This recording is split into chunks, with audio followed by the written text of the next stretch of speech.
I would say it's probably not like any other workshop you've been to, especially related to race. It's a very different and very, very practical workshop.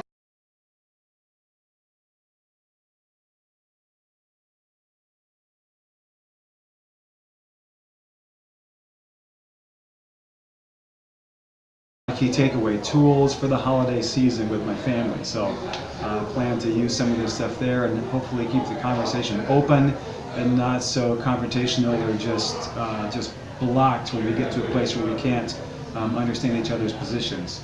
I feel like I'm often missing the sort of very practical side and missing the idea that it can also be a good time.